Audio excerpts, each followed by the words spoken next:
Hello, this is our 2024 staff training for kindergarten and first grade teachers at Alitair Academy. For Logic of English, kindergarten and first grade will be studying foundations, and the primary focus of our foundations curriculum is to actually develop reading fluency. So we're going to be doing this by introducing the 75 basic phonograms over the course of those 2 years, and also introducing 19 of the 31 spelling rules. And the goal of this really is to equip students to sound out any word. So the goal isn't necessarily that they would be able to actually independently spell the words that they're going to be studying with. We're trying to teach them how to sound them out so that when they encounter them in a story or a book, they know what to do.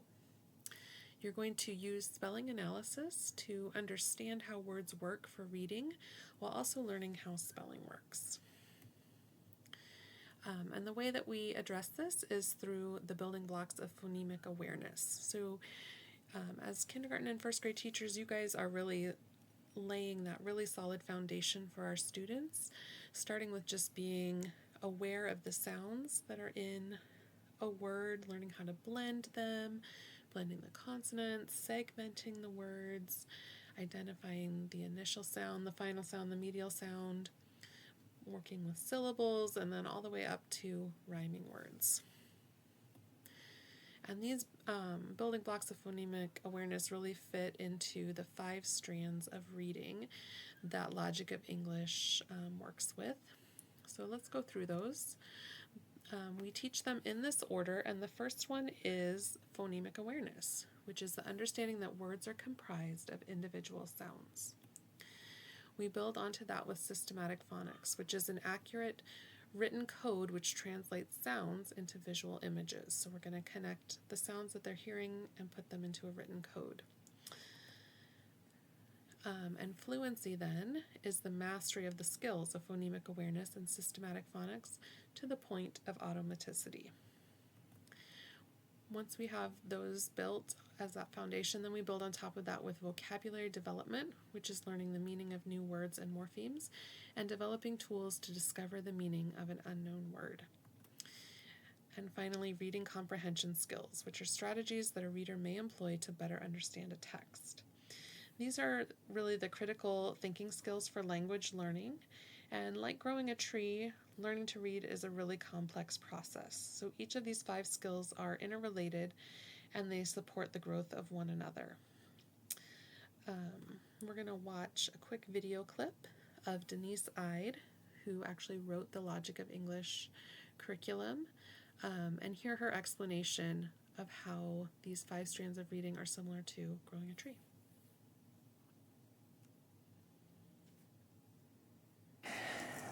Now, I want you to watch this little video of a seed growing, and I want you to tell me, what do you notice?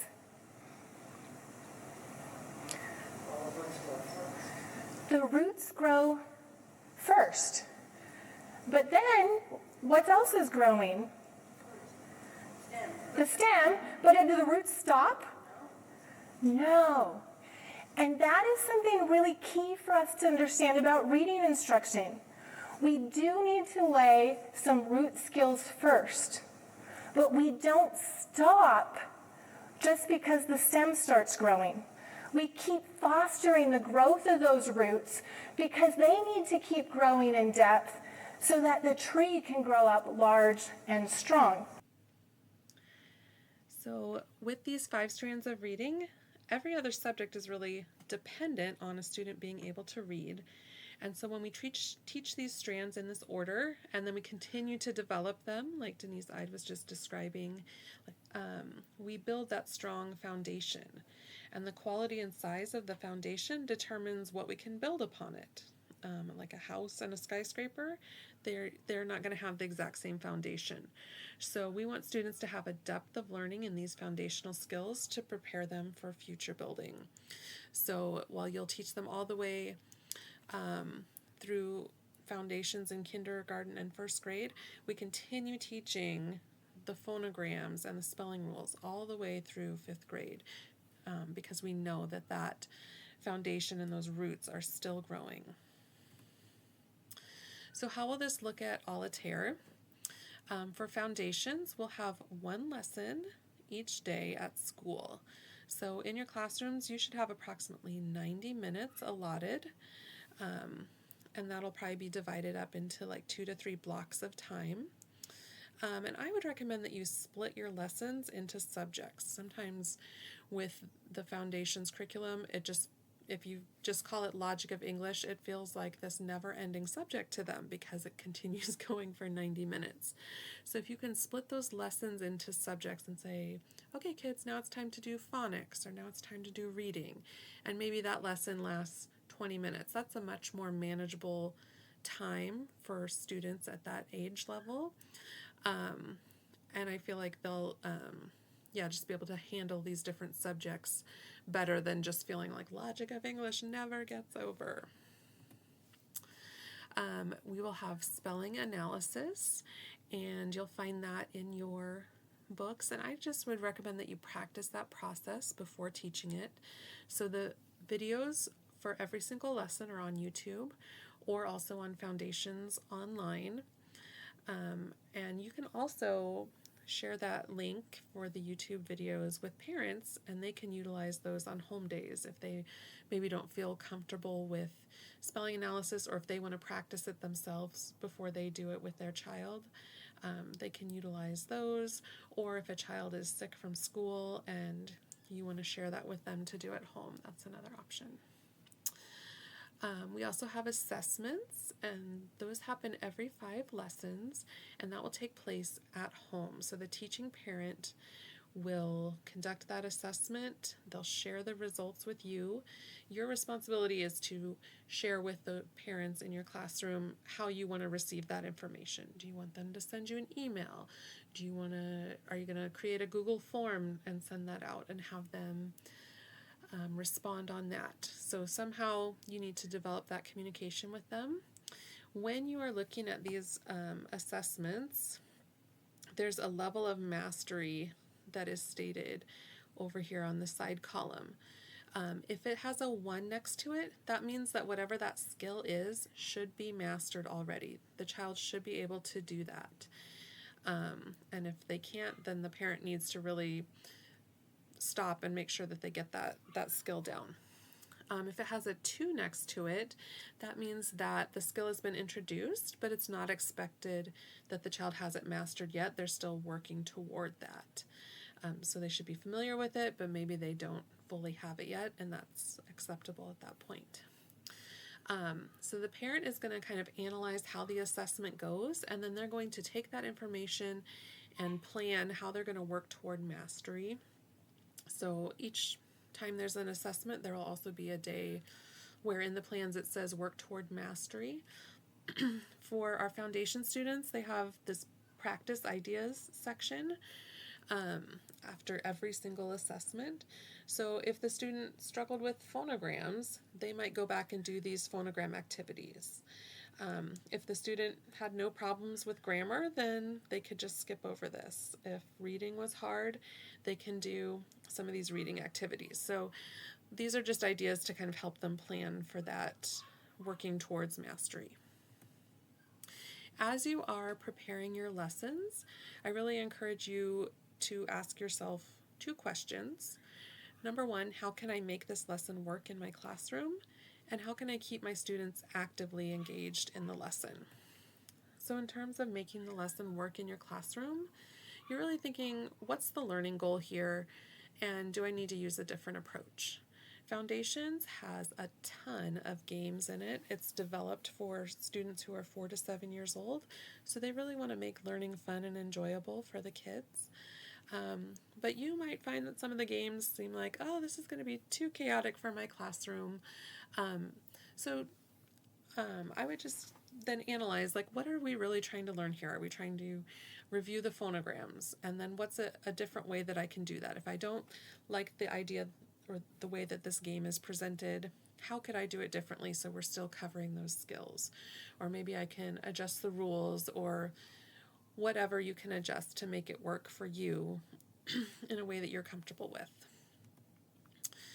There's also some tools such as these phonogram game tiles that really don't work great in a classroom setting because you've got lots of kids and you probably only have one set of these tiles.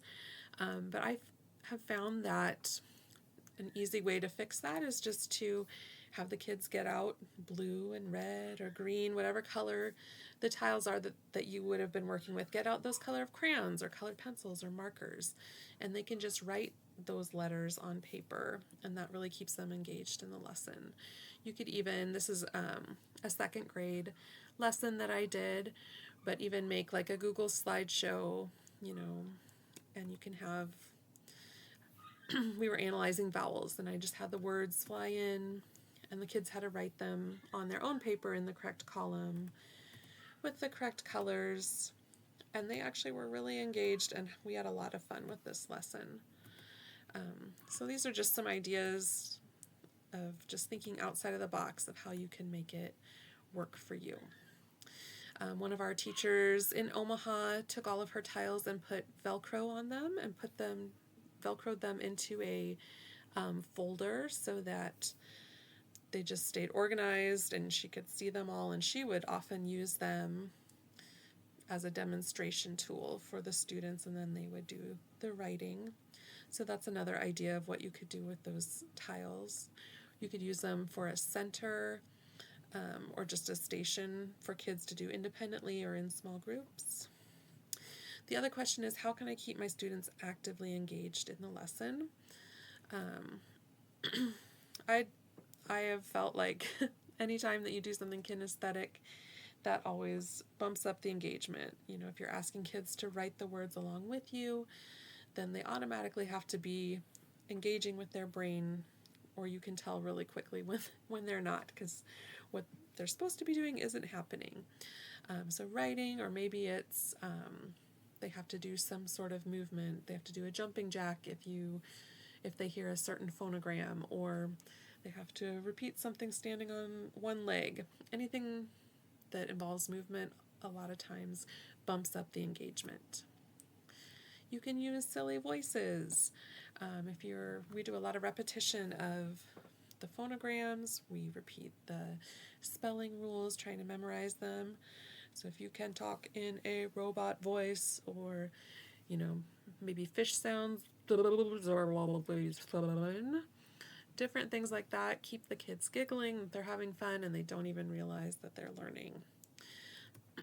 And then finally, I'm not above dangling the carrot and saying, we have 5 more minutes. Like, how do we want to reward ourselves when we get done? And just think about what motivates your kids. What would they really enjoy that would motivate them to work hard and finish a lesson? Maybe it's when we get done, we can do a 2-minute Go Noodle together, or, maybe they want 5 minutes in the classroom. You can walk around and talk to a neighbor, or have some sort of fun game, whatever is motivating to your kids to keep them engaged in the lesson. All right, finally, a few last thoughts. We do have a week 0, which is just kind of a practice day of school before we actually start our 28 weeks of lessons. So there are no lesson plans for that day, but on that day you're going to go over, your expectations. You're going to be teaching the kids kind of your procedures and the things that you'll do on the regular basis. But I think just in terms of academics, that would be a great day to review the phonograms, to do some literacy activities or games. If you're teaching first grade in Book C, there's a returning from a break spot, pages 1 through 3, that would be great stuff for you to go over to kind of get them ready to dive into Book C. Some station ideas, you could have them using those phonogram tiles, or even just Scrabble tiles, building different words with those, stamps, whiteboards, wiki sticks, the phonogram game cards. There are tons of games that you can play with those. You can play memory match and things like that. And then I'm attaching the SOR activities. SOR stands for Science of Reading. These are different activities that one of our teachers, Emily Peters, put together for our staff just tons of places and things that you can just print and go, different games that are educational but keep kids' attention. So look for that. And then there are lots of free resources on the Logic of English website. There's an interactive phonogram chart if you don't know your phonograms yet and want to practice those or need to review some. The spelling analysis videos can also be accessed there. Yeah, lots of different things, so I just encourage you to go check that out and see if there's anything there that you would find helpful. All right, thank you for your time.